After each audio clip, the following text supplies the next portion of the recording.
here is the absolute truth.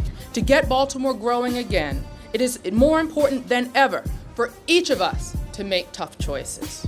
We must focus on the fundamentals and do them well, or face the prospect of trying to do everything, most of it poorly. Baltimore is a mess. The collapse of manufacturing and shipping industries has been a disaster. There's an estimated 16,000 vacant buildings in the city. The murder rate is shot up in the last year. 24% of Baltimore's population is living below the poverty line. This may be how the outside world views Baltimore, but we're not hopeless. The story of our city is still being written. While Baltimore ranks 13th nationwide in the number of so-called disconnected youth, we need to stop viewing our youth as a problem. Instead, we need to see our 130,000 residents under the age of 18 as an incredible opportunity.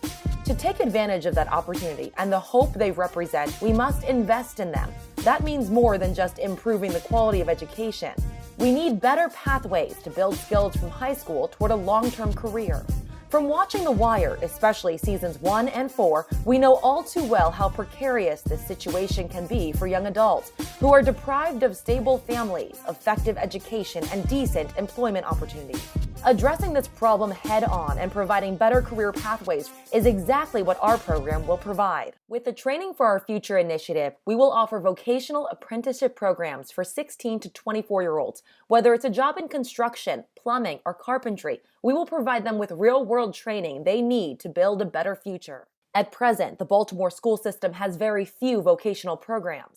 The Maryland Department of Human Resources runs an outreach work assistance program for foster youth. Year Up Baltimore provides a job training program for Baltimore City Community College students under 24. All these programs serve a need, but it leaves a major gap for the Baltimore youth under 18 without a high school diploma or GED. The future lies in the formation of nonprofit vocational apprenticeship centers in East and West Baltimore. These centers will function as hubs within the city where local tradesmen will provide mentoring support and occupational training. Also, the centers will help Baltimore City residents who need to complete their GED since organizations require it for licensing. After completion of training, each center will facilitate job placement within the community for each of its graduates. The centers will act as a point of contact for the candidate throughout the process, provide ongoing assistance to the candidate, and act as a liaison with each participating workplace. Our model calls for a partnership with existing programs such as Project Jumpstart and offers a 14-week pre-apprenticeship construction training program for Baltimore City youth who have a high school diploma or GED. Youth who may not have completed formal education but have the aptitude and promise to succeed in a vocation. I would say that at least half of the people that we place are from East Baltimore. I mean, it's the majority of they make up the majority of the program. And because everything, our classroom, EBDI, all that is based in East Baltimore, so most of the interest comes from East Baltimore. And a lot of the construction that's going on right now, especially with Johns Hopkins and a lot of the stuff that's going on in East Baltimore, they need workers and they have local hiring requirements, and we do a lot to meet those requirements. Our program's success will be based on targeted short-term, intermediate, and long-term goals. These goals will relate to the program participants, partnership opportunities, local businesses, and community feedback. We will collect important data that will inform our intervention strategies. We believe it's important to encourage public-private partnerships to allow for the sharing of expertise and funding. We will involve many groups in the training and future employment of our participants. For this to succeed, it needs to be a community-based effort. Over time, our solution will help to decrease unemployment rates and improve quality of life for the community. In addition to grants, the centers will acquire financial support from employers in the Baltimore business community, who play an active role in guiding workforce development.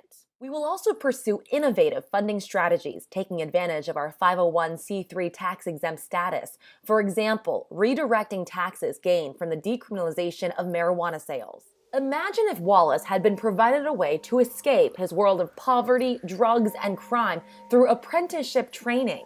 He could have become an amazing role model for all disconnected youth who followed in his footsteps. Wallace had the desire and motivation to leave the streets, but social services failed him, the police failed him, and the courts failed him.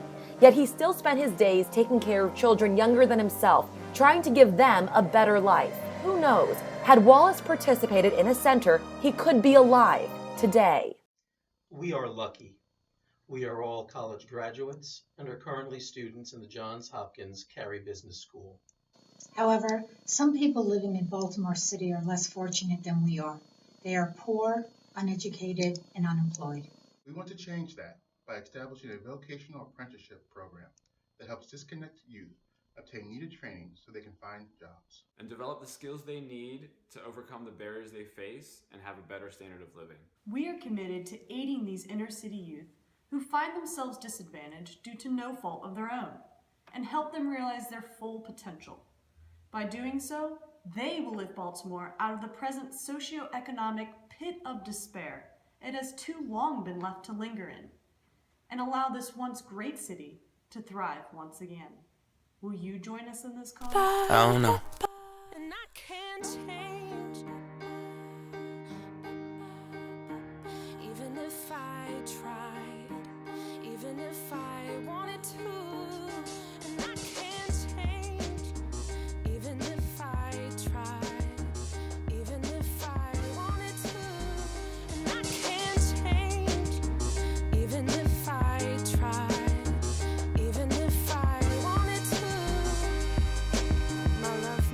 My love, she keeps me